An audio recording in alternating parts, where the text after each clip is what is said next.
Democrats. Let's bring in our political panel now. And that is Jeff Crouere, Louisiana talk radio host and GOP strategist, and former Biden surrogate and Democrat strategist Kevin Walling. Jeff, Kevin, thank you both for joining us. We appreciate it. Okay, so this is like deja vu all over again. We lived through this for weeks and weeks and weeks of trying to find a House Speaker in the fall. Marjorie Taylor Greene, even though she kind of pulled a Matt Gaetz here, she says Republicans have been telling her that privately telling her that they do want a new speaker, that she's not alone in this. Listen to this. But I assure you, I'm not the only one. I have support on this from others in my conference. And I'm not introducing this to throw the House into chaos. So, Jeff, what do you think about this? I mean, what's her strategy here?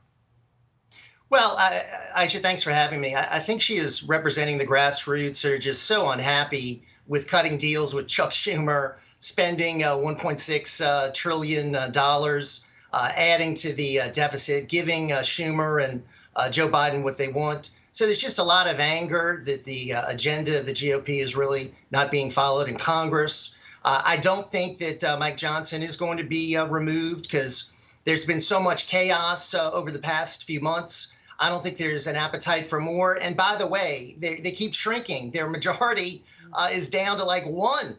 So I understand what she's doing. She represents a lot of the grassroots. People are unhappy with the Republican Congress. Mike Johnson is not standing up. These bills are outrageous, what is included in them. We're adding to this incredible federal debt. We're adding incredible amounts. I mean, we're knocking on the door of $35 trillion as far as our federal debt goes. So the Republicans are not happy with Congress. I don't think this is going to end up with Mike Johnson being thrown out.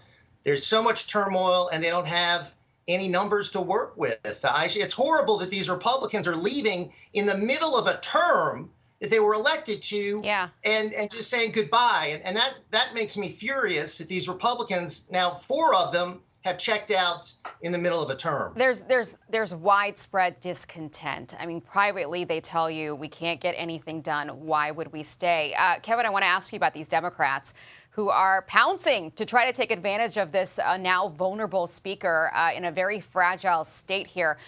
To be truthful, Marjorie Taylor Greene may never actually bring this to a vote, but they're certainly trying. The Democrats are trying to get something out of this, specifically Ukraine aid. Well, listen, Aisha, I love the Yogi Berra quote at the outset in terms of deja vu all over again. It seems like that's the case. Listen, Marjorie Taylor Greene, speaking as a Democrat, is a carnival barker, and that's an insult to carnival barkers. There is probably an impulse for many Democrats to just sit back, get some popcorn, and watch this happen.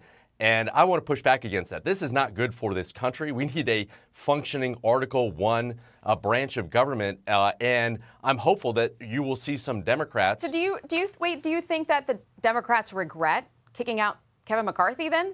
I don't think they necessarily regret that. I think we regret not holding the House to avoid some of these issues because, again, to Jeff's point, it's Republicans on Republican crime here in the lower chamber. And his point is a good one. When the fact that Mike Gallagher, who was, an up-and-coming, chaired the China Committee, Republican from Wisconsin, is saying, I don't even want to stay here through January, that speaks volumes about the dysfunction within the Republican caucus, and I think bodes well for a Speaker Jeffries come January. Okay.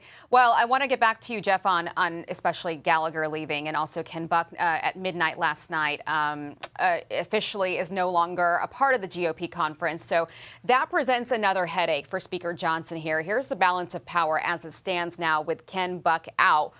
Still awaiting Mike Gallagher to leave. But here we are, 218 to 213. Republicans can only lose 2.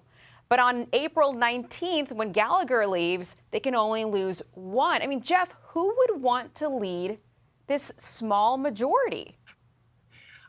It's amazing, Aisha. They started at 222. Let's go back a little bit. They kicked out George Santos. I don't believe they should have kicked out George Santos. And then McCarthy leaves. A representative leaves to take a position at a college. Ken Buck leaves. Now Mike Gallagher is leaving. So 217 is not a majority of 435. 218 is. So we've got some special elections coming up. Mm-hmm. I think these people that leave during the middle of a term should be forced to pay for the special elections. Now, Gallagher did it in a way where they're not going to be able to hold a special election in Wisconsin. So that seat's going to remain vacant until the end of the term, and those individuals will not have representation in Congress. That is just atrocious. Okay, so I'm hearing rumors there could be another Republican leaving before the end of the term.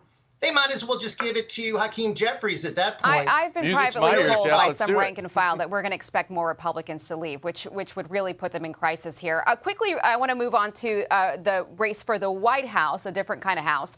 And this new report that came out, the fundraising numbers are out, and former President Trump is trailing President Biden in terms of cash on hand by a lot. Kevin, I'll get to you first, and then Jeff, you can have the last word. Yeah, President Biden's campaign is firing on all cylinders. This should be a wake-up call to Republicans. The enthusiasm that you're seeing among Democratic base supporters, the fact that the president raised $10 million just in the hours alone following the State of the Union should give all the Republicans pause. You know, the president was traveling 6 different battleground states the last 2 weeks, Michigan, Wisconsin, opening those field offices. That's what that early money can do in terms of fueling that field effort. $30 million ad buy to reverse some of the polling that's out there. And we've seen even within our own Fox News polling, Arizona, Pennsylvania, trending towards the president now because of that. Jeff, very quickly, your reaction to that. Well, yeah, I mean, President Trump also has all these legal battles he's going to have to allocate funds toward. The RNC had troubles with Ronna McDaniel. Here's the difference. Biden's policies are so terrible, he's so unpopular that President Trump doesn't need as much money as the Democrats. He's the most recognized figure in the world. People know him. His record is positive. So that's going to help him get through this. The financial advantage will be to the Democrats. Republicans have the success of the Trump administration versus the Biden administration. They can make that point in this upcoming election, Aishah. He is certainly stronger in the polls as of right now. Jeff Crouere and Kevin Walling, thank you very much for joining us. Have a good Saturday. Thanks, Aishah.